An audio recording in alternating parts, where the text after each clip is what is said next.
हरिओम। सती विरह में भगवान शंकर जी की विचित्र दशा हो गई। वे दिन रात देवी सती का ही ध्यान करते और उन्हीं की चर्चा करते।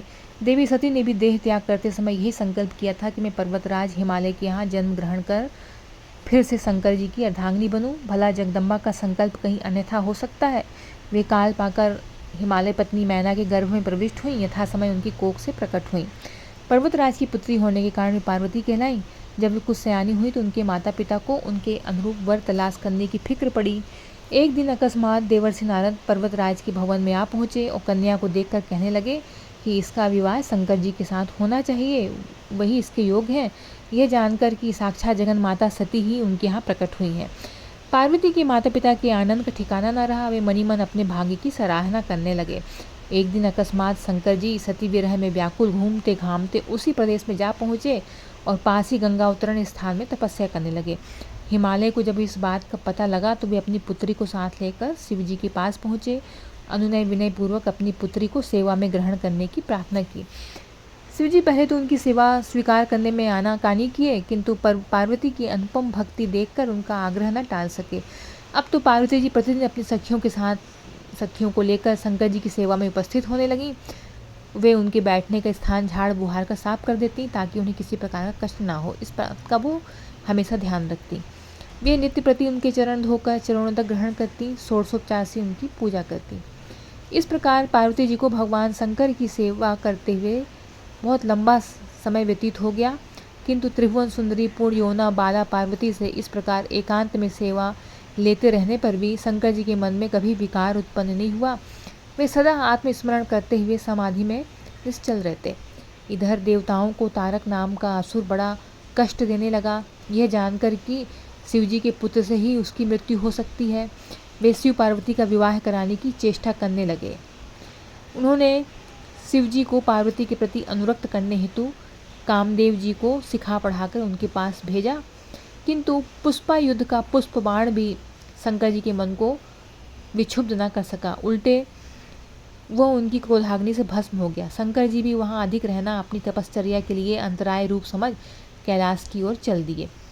पार्वती जी को शंकर की सेवा से वंचित होने का बड़ा दुख हुआ, किंतु उन्होंने निराश न होकर अब की बार तप के द्वारा शंकर जी को संतुष्ट करने की मन में ठानी। उनकी माता ने उन्हें सुकुमार एवं तप के अयोग्य समझकर बहुत कुछ मना किया, इसलिए उनका नाम उमा पड़ा। उमा यानी तप ना करो, तो उनका उमा नाम प्रसिद्ध हुआ। किंतु पार्वती जी अपने संकल्प से तनिक भी विचलित नहीं हुई। तपस्या हेतु घर से निकल पड़ी। जहाँ शिव जी ने तपस्या की थी उसी शिखर पर तपस्या करने लगी। तभी से लोग उस शिखर को गौरी शिखर कहने लगे। वहाँ उन्होंने पहले वर्ष फलाहारी जीवन व्यतीत किया, दूसरे वे पर्ण खाकर रहने लगी, यानी वृक्षों के पत्ते खाकर। फिर तो उन्होंने पर्ण का भी त्याग कर दिया, इसलिए वे अपर्णा कहलाई। इस प्रकार उन्होंने 3000 वर्ष तक घोर तपस्या की। उनकी कठोर तपश्चर्या को देखकर बड़े बड़े ऋषि मुनि भी दंग रह गए। अंत में भगवान आशुतोष का आसन हिला। उन्होंने पार्वती जी की परीक्षा के लिए पहले सप्तऋषियों को भेजा, बाद में स्वयं वटुवेश धारण करके पार्वती जी की परीक्षा के निमित्त प्रस्थान किया। जब उन्होंने सब प्रकार से जांच परख देख लिया कि पार्वती जी की उनमें अविचल निष्ठा है, तब वो अपने को अधिक देर तक छिपा न सके। वे तुरंत अपने असली रूप में पार्वती जी के सामने प्रकट हो गए और उन्हें पाणी ग्रहण का वरदान देकर अंतर ध्यान हो गए। पार्वती जी अपने तप को पूर्ण होते देख अपने घर लौट आई। अपने माता पिता से शंकर जी के प्रकट होने, वरदान देने का सारा वृत्तांत कह सुनाया। अपनी एकमात्र दुलारी पुत्र की कठोर तपस्या को फलोन्मुख देखकर हिमालय ने शंकर जी के पास विवाह का संदेश भेजा। इस प्रकार विवाह की शुभ तिथि निश्चित हुई। शंकर जी ने नारद जी के द्वारा सारे देवताओं को विवाह में सम्मिलित होने के लिए आदरपूर्वक निमंत्रित किया। निश्चित तिथि को ब्रह्मा, विष्णु, इंद्र प्रभृति सारे प्रमुख देवता अपने दल बदल सहित कैलाश पर आ पहुँचे। उधर हिमाचल ने विवाह के लिए बड़ी धूमधाम की तैयारी की थी। शुभ लग्न में शिव जी की बारात हिमालय के द्वार पर आ लगी। पहले तो शिव जी का विकट रूप, उनकी भूत प्रेतों की सेना देखकर मैना बहुत डर गई। वे उनके साथ अपनी कन्या का पाणी ग्रहण कराने में आनाकानी करने लगी। बाद में जब उन्होंने शंकर जी का करोड़ों कामदेवों को लजाने वाला 16 वर्ष की अवस्था का परम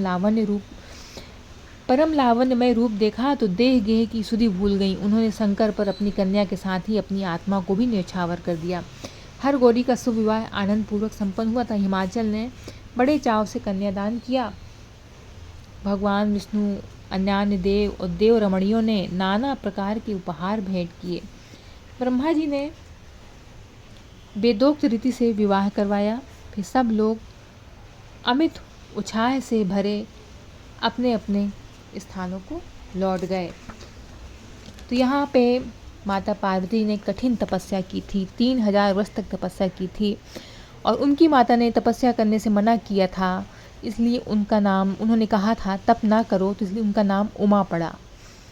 और वो बिना कुछ भी खाए हुए, पहले तो वो पत्ते खा लेती थी, लेकिन फिर उन्होंने बिना पत्ते खाए तपस्या की तो उनका नाम अपर्णा पड़ा।